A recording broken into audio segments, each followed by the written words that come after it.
G'day everybody and welcome back to our video series on wheelchairs. Now this one today is about a power wheelchair, and joining me as she has done in all of these videos with her wealth of knowledge is Kat, who's our clinical lead OT for assistive technology and wheelchairs at Williams OT. Now, we have done a whole series on manual wheelchairs and what goes into an assessment. We're flipping it a little bit this time to talk about the power wheelchair. The very first video we talked about what we need to consider about a manual chair versus a power chair. And if you didn't catch that video, make sure you go right back to the start and watch that one. We build on that about what goes into an assessment. So please go back and watch those videos in the What About Wheelchairs series, and make sure that you educate yourself on those elements before you get to this video. So this video we're going into the power wheelchair and some of the considerations that go into these features about a power wheelchair. We're not really going to talk about the backrest or the postural cushion in this video, because we've done that in a previous video as well. So this is more about the power features of the wheelchair. Now, Kat, I think this one has all the bells and whistles. Is that right? It does, and each chair like this is programmed slightly differently. So I'm just going to say that I will demonstrate whatever I can. This one hasn't been set up for Kat. This one has been set up for somebody else or for demonstration purposes. There is a couple more things that go onto these. So if you haven't got hand function, you can have eye gaze, or you can have mouth control and things like that. We're not going to do that in these video series. That's a real specialised assessment. We can, if you want to know that type of stuff, do us a shout out. We'll come back to Extra Care here. Extra Care have been wonderful, lending their assessment room and wheelchairs to us over all of these videos. This one here is about power wheelchairs as standard power. Well, not standard, it's got a few bells and whistles to it, but what goes into a power wheelchair assessment. Yeah. Okay, so I thought what we'd start with is just working through some of the components and why you would choose these particular powered features. Now, something to remember from our previous videos is that we will always do the body measurements that are needed for making the wheelchair suit you in terms of size, leg length, width of the seat, all of that sort of thing. But then we can actually plan what powered components are included.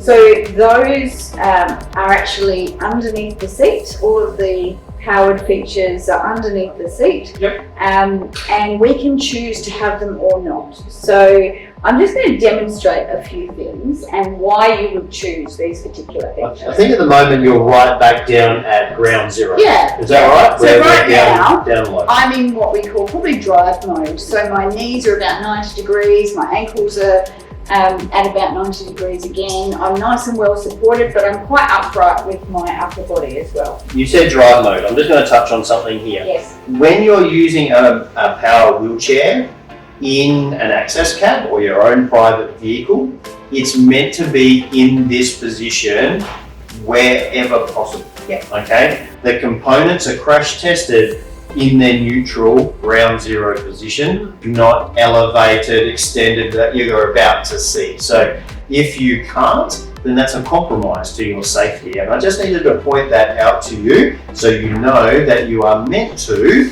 travel in the drive position, the low upright position, not meant to be more than 120 degrees in lean back, tilt. And one more thing, the seatbelt on your wheelchair, you can't quite see around the wheelchair there, maybe on the other side, is not a car seatbelt. It is not a car seatbelt. It is a wheelchair seatbelt to stop you going out of your wheelchair. It's not to stop you in the form of an accident. So please. So that pelvic strap that we're talking about. That's all it is. Is literally just a hip strap. It is not a seatbelt. It's for you in your wheelchair. It's not a car seatbelt. So please don't use that as a car seatbelt. It's not designed to hold you back into your chair in an accident. That has to be attached to the car. To the car itself. So let's get into it. That's okay. So, the reason we would choose a powered chair is usually if the person needs to propel themselves over longer distances, no longer has the shoulder function or the strength to propel a manual chair, but also if the control, if they've got capacity to operate something that's joystick controlled, we would then look for something like a powered chair. Obviously, there's lots of considerations. The other thing is about postural support and pressure relief. So some of these powered features actually take the pressure off your bottom, off your IT bones that we talked about in the other videos. Please go back and watch the cushion video. That's one of our longest videos. There's so much to consider in regards to postural care. Yeah. But we spoke about being able to shift your body weight to be able to relieve pressure on your bottom. Well, if you can't do that with your arms, then you may need the chair to do it for you. Now, just in terms of programming and control of these different features, when it's not in drive mode, when I'm changing my body position, this particular chair has got programming through the joystick and the screen that I'm looking at. It's also got programming through this positioning panel. And in terms of ease of use, I really like these positioning panels because it's got a little figure in a chair and arrows. If you use it through the joystick, you have to just flick through and find the appropriate picture on the screen. So for my ease of use today, I'm going to use this. So what I want to show is this is our upright drive position. And in terms of the backrest, what I want to do now is do backrest recline. This is what we call recline. So my seat is staying level with the ground and literally Just the backrest. So this is, if you think about a car seat, this is just like winding back the car seat. The seat base and the backrest, the backrest is moving, the seat base is staying stable. So that's recline. Yep, so that's recline. So if I want to go across to tilt, I want you to watch what the seat pan does. So my hip to back angle is going to stay the same, and I'm going to tilt backwards. That's what we call I'll do the hand tilt. gestures and you do the movement. Okay, so I'm tilting backwards, my head is well supported. So what's the main difference between these two, and why would you do one over the other, Cass? So when you tilt like this, I can immediately feel the pressure is coming off my bottom because all of the pressure was originally going straight downwards. As soon as you tilt, that relieves some of that pressure. It also allows you to relax. You're using gravity to position your body in a comfortable position.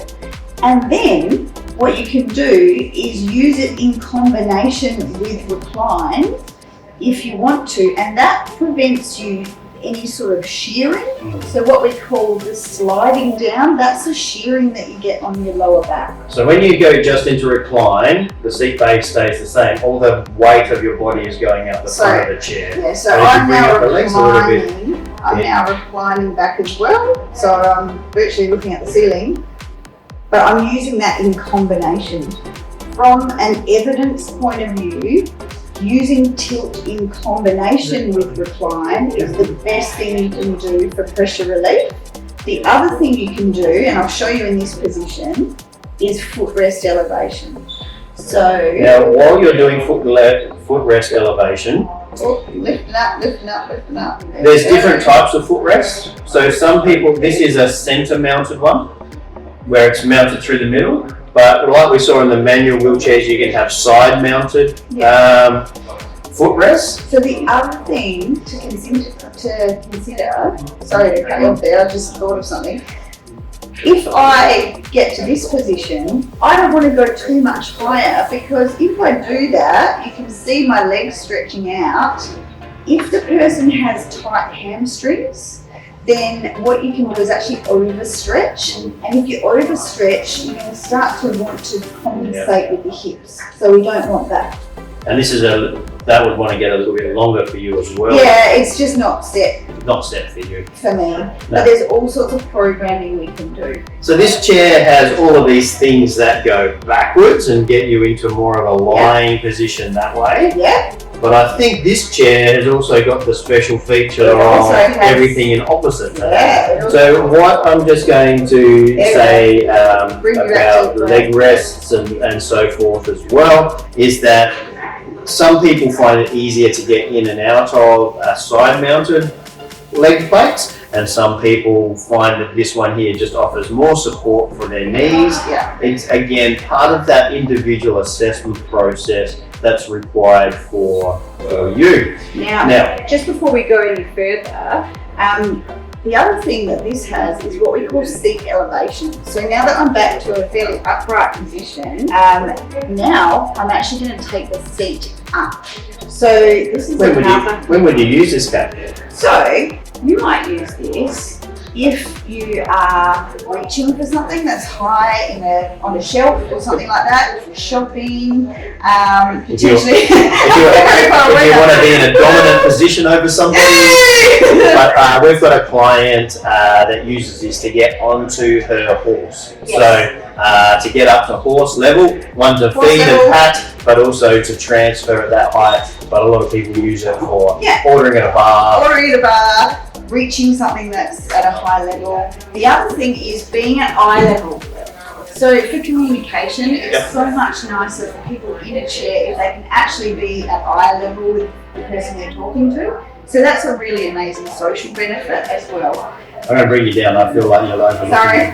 me. Bring you back into video shot Now, too. the other thing is that when you reach the maximum height, Yep. the colour will change. So often that will happen, or it will beep, and it will tell you that you can't drive in that position. I keep going up. So You're going to go out of video shot Sorry. here, but that's all right. Keep going. I know, So let's see how far I you just have to want to go. show what happens when you reach the end range. So it's stopped. Yep. So now if I try to drive, hang on. If I try to drive, I'm going to put it into drive mode. Whoop, this one actually is programmed to do that. Sometimes what you can do is actually, if you go to top range, it will stop. It's saying it's not safe to drive at this time. Alright, Kat, stop there. Yes. Because there's a few features underneath the wheelchair and I don't want you squashing me. Okay. So this one here has some headlights on it. Yep. Okay, to be able to light up the road ahead. You might be able to turn them on. No. Oh, they might be just reflectors on this one. But also the tie downs are underneath here for your access cabs. There's also a couple on the back there as well. Hey, down And I've there. got some hazard flashes on now. Yeah, so look, there's lots of additional features like what we did in the other videos for power wheelchairs. Remember with NDIS, it's about need. So Yeah. you would need to be able to raise up high. Yeah. You would need to be able to tilt back. You would need to be able to recline back, and you'd need to be able to extend your legs out. And that's Yeah. where the OT's job is really, really important. Yeah. To understand what the need is of the person. And often if it reduces the need for additional support, if it means you are going to be independent and it's going to replace support, the cost of support, it's easier to justify. Now, this is a fun feature. This is the good one. Now this is really good for postural stuff, like things about your heart and your fitness and Yeah. blood pressure and I all should types of actually things have like this. the knee braces on for doing Yeah, this, so you I'm only shouldn't going to do show this. you You partially. shouldn't do this without a knee brace. So this is a stand chair. So this is, when we talk about powered chairs, one thing I forgot to mention is the base design. So I'm not sure if you can see from this video, but the large drive wheels are at the front of this chair, meaning it's a front wheel drive. Yep. So for a stand chair, a front wheel drive is quite important because it means that it balances you when you're standing. Your center of gravity is going to be close to that drive wheel. It also helps you pivot on the spot. So when you stand up, you actually pivot. So go into standing So I'm pad. going to standing, I It's think. going to recline for you. Yeah, it's doing it. It's getting into neutral position first before it actually goes. Yeah, I think you want that one. That one, Yep. yeah, Lord. It's going into neutral position first before it Before starts. it stands. Before it goes up, that's to get back to ground zero before going up. So- and you see that everything is elongating. So what I just want to mention too is that I should have the pelvic strap on Yep. when we do So it this. doesn't quite, we can't find it and get it around. It's kind of stuck on this side. But, Yep. um, For demonstrative I need purposes. you to remember that pelvic strap must be on, but also the knee brace here. They actually click in. I don't know if you can Yep. see these. They click in here and they're a curved pad. So I'm just going to press this again. So this isn't for getting out of the chair. Like, it's not like a recliner that has a stand function. This is about getting to a height for function rather than getting you to stand up and step out of the chair. So I'm going to stop there just It's because unsafe. it's safety. Because you haven't got the knee pads on. So I've got the knee pads on there, so Brad's helping me. So one of the benefits as well is from a digestive point of view. It allows everything to elongate. That helps with all sorts of digestion benefits and for your organ function. Also, it is brilliant for pressure relief. So you are offloading. I can feel I'm not sitting down anymore, so it's taken all the pressure off from under my bottom. Now, one thing I was going to mention, it's not in this chair, but there is a tilt function in some chairs which takes the foot plate completely flush with the floor. That is the exception for helping you to get out of the chair. So it is an anterior tilt and stand function.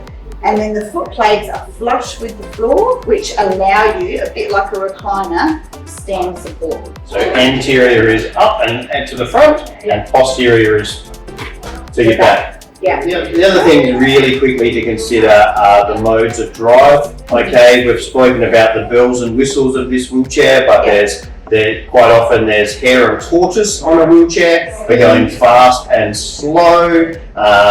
Other things that can be factored into these are the controls for your car. So you can actually open the sliding door of your van to drive into the seat. You can put other things on here as well to release bits and pieces. So many things can be factored into the power units of these for remote controls. Yeah. The other thing is pretty amazing. with steering, in terms of control, this is currently in outdoor mode, so I might just make sure it's as low as possible.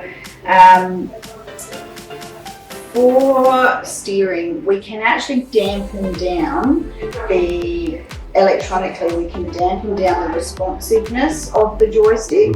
So if somebody has a problem with tremors or they're worried about hitting it, you're not going to move the chair by accidentally doing that. So you can hear it, but I haven't actually activated it. One thing that you mentioned was front wheel drive Yes. versus some of the other drives. Depending on turning circle, that's when we would really think about what base design you're looking for. So a mid-wheel drive that has the main drive wheel right in the centre is going to be able to turn on the spot.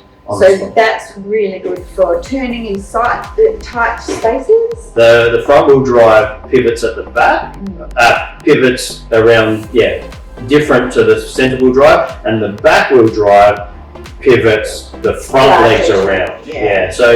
They have their pros and cons about getting through tight spaces, what you're going to use it for. We can see that the pro for this one is that being front wheel drive, it helps you stand, but then also pivot on the spot with the back wheels pivoting around behind you. Pivot like that. So you can turn to face somebody in that standing position or seating position as well. Watch out for my toes. Sorry. All these chairs also have a manual mode. I just saw it as you went past me there, Kat. So it can be pushed. It can have a rear-mounted attendant control for somebody else to push up a ramp or drive from behind. You can switch to attendant mode between the two. between the two. Other things to consider, I can see that this one's got a couple of sockets here. That would be for a table, I'm assuming, Kat? Yeah, and there's also a chest support for when you're standing. Oh, yeah. If you're frequently standing, then you have the knee brackets and you have the chest support, so you can be fully standing and your weight is actually going through your chest and through your feet. So you're a lot safer. what it's highlighted to me, Kat, is that you really do need the OT and equipment supplier like Extracare. Thank you very much to them. It needs the person that knows about it to help you make these decisions, doesn't it? And we work in partnership with the equipment suppliers. We offer lots of client choices, but it needs to start with planning with our client, and then we come and do some trials and do some planning with the equipment supplier. Yeah, like we've said in the last couple of videos, NDIS, if it's being funded by NDIS, but even if it's being funded by somebody else like Return to Work or LSA or anyone else like that, aged care, or even the parents, we need to know what the need is before the what, and what things need to be funded, and then look at those wants and see how much of a want it is versus a need, and really look at the posture, look at What is it going to do? What's it going to do, what are you going to use it for the majority of time. There's so many things that need to be considered for a power wheelchair. We can't unpack all of that in this video, and that's where you need your assessment. This is just an intro and just a few little things to look out for. One last thing is just to remember that there are many different brands, there are many different suppliers, most of them are located overseas. So even when we've done an application and we get approval for the funding, we then have to go through the ordering process, and there's usually a bit of a wait time until it actually arrives from overseas. So we'll always communicate that at the time. Okay, look, this one, it's been fascinating as always, Kat. There's so many wonderful features. Like, if you've seen any of our previous posts where we've gone to APSA shows or wheelchair shows and we've shown you some, you can get ones that look like tanks. We're going major outdoors. You can get four-wheel drive ones that are somewhat in between. You can get little micro power wheelchairs for office use. You can get controlled by eyes, controlled by mouth, this is just the tip of the iceberg when it comes to power wheelchairs. Depending on the significance of your disability through to what you're going to use it for, there are so many options available in power wheelchairs. It's actually quite astounding how many features can be added to a power wheelchair. And given how many, just based on one of our previous videos as well, just touching on maintenance as well.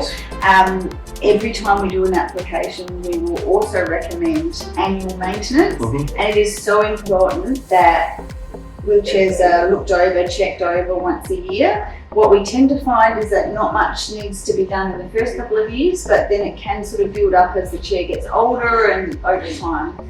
So that's really important. All right.